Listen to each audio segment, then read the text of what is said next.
여러분, 한 국가의 두뇌를 통째로 훔친다. 이게 과연 가능할까요?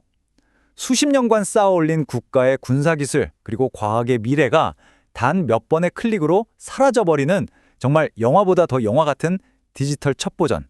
지금부터 그 이야기를 자세히 들여다보겠습니다.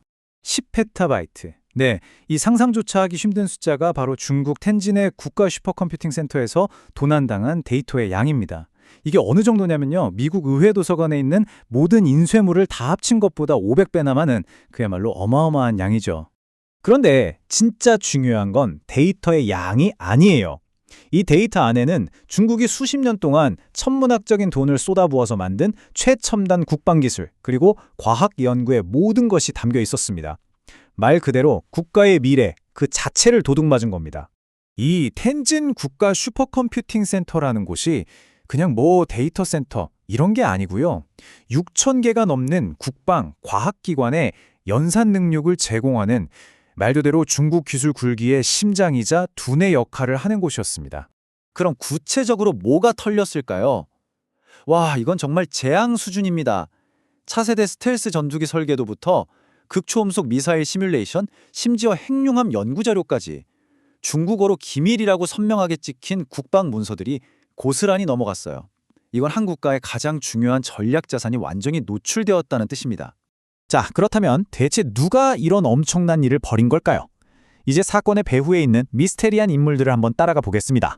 자신들을 플레이밍 차이나라고 밝힌 이 해커 그룹은 브리치 포럼 같은 다크웹에 갑자기 나타나서 이 어마어마한 데이터를 전 세계를 상대로 팔기 시작했습니다. 여기서 이 해커들이 얼마나 교묘한지 드러나는데요.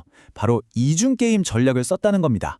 공개적으로는 고작 43만 원이라는 말도 안 되는 가격을 불렀는데 이건 그냥 미끼였어요. 그들의 진짜 노림수는 이 데이터의 가치를 알아보는 다른 국가 정보기관들을 비밀 경매장으로 끌어들이는 거였습니다. 거기서 상상도 못할 거액을 받아내려는 아주 정교한 심리전이었던 거죠. 아니, 근데 어떻게 이런 철옹성 같은 곳을 뚫었을까요? 이제 그 기술적인 과정을 한번 자세히 파헤쳐 보겠습니다. 공격은 총 4단계로 아주 치밀하게 짜인 작전이었습니다. 외부 VPN의 작은 틈으로 들어와서 시스템 전체를 장악하고 무려 6개월에 걸쳐서 데이터를 야금야금 빼내는 데 성공한 거죠. 이 모든 걸 가능하게 만든 만능 열쇠가 있었습니다. 바로 플로와이즈라는 AI 도구에서 발견된 단 하나의 치명적인 취약점이었어요. 공통 취약점 등급 시스템 CVS 점수라는 게 있는데요. 이게 보안 취약점이 얼마나 위험한지 보여주는 점수인데 여기서 10점 만점에 10점, 완벽한 만점을 받았습니다. 이론상 존재할 수 있는 가장 위험한 수준의 구멍이라는 뜻입니다. 근데 더 놀라운 건요. 이 엄청난 재앙이 사실은 너무나 간단하고 또 막을 수 있었던 실수들 때문에 일어났다는 겁니다. API가 아무런 인증 절차 없이 노출되어 있었고 사용자 입력값을 확인도 없이 그냥 실행해버린 거죠. 기본적인 보안 수칙을 전혀 안 지킨 거예요. 그리고 여기서 정말 기가 막히고 좀 아이러니한 사실이 드러납니다. 중국 최고의 국가시설이라는 곳에서 온갖 백도어가 심어져 있는 불법 복제 소프트웨어를 쓰고 있었던 겁니다.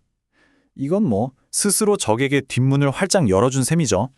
그럼 10페타바이트나 되는 엄청난 데이터를 어떻게 경보 한 번 안 울리고 빼냈을까요? 저속 저강도라는 아주 은밀한 방법을 썼습니다. 데이터를 수만 개의 작은 조각으로 나눠서 아주 천천히 여러 곳에서 보내니까 이게 공격인지 정상적인 통신인지 구분할 수가 없었던 거죠. 이 타임라인을 보면 해커들이 얼마나 치밀하고 또 끈질겼는지 알 수 있죠. 무려 6개월입니다. 6개월 동안 조용히 작전을 수행하고 모든 게 다 끝난 뒤에야 세상에 딱 나타난 겁니다. 자, 그럼 이 전례 없는 디지털 도난 사건이 현실 세계에 미친 파장은 어땠을까요? 그 결과를 한번 분석해 보겠습니다. 이 사건을 제대로 이해하려면 과거의 다른 해킹 사건들과 비교해 볼 필요가 있습니다. 이전 해킹들이 그냥 커피였다면 이번 NSCC 해킹은 차원이 다른 훨씬 더 위험한 사건이라고 할 수 있습니다. 바로 이 점이 핵심입니다. OPM 해킹이 누가 당신의 스파이인가, 즉 사람에 대한 정보를 훔친 거라면 이번 NSCC 해킹은 당신의 무기는 어떻게 작동하는가, 바로 설계도 그 자체를 훔친 겁니다.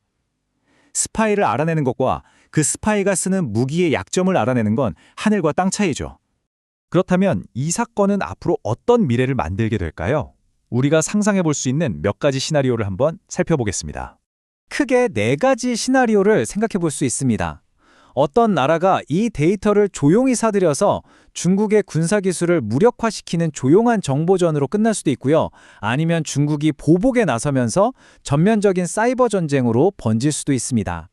보시다시피 현재로서는 어떤 국가가 이 데이터를 조용히 흡수해서 활용하는 눈에 보이지 않는 정보전으로 흘러갈 가능성이 가장 높다고 보고 있습니다. 결국 이 모든 분석을 종합해보면 결론은 하나입니다. 이건 어떤 대단한 첨단 기술의 실패가 아니었어요. 그저 가장 기본적인 사이버 위생, 그러니까 온라인 보안의 기본 수칙을 지키지 않은 어찌 보면 아주 사소한 부주의가 불러온 대참사였다는 거죠. 마지막으로 이런 질문을 던져보면서 마무리하고 싶습니다. 우리 세상은 점점 더 긴밀하게 연결되고 있잖아요. 그런데 어쩌면 우리의 가장 큰 강점인 바로 이 연결이 우리를 한순간에 무너뜨릴 수 있는 가장 치명적인 약점이 되는 건 아닐까요? 한번 생각해 볼 문제입니다.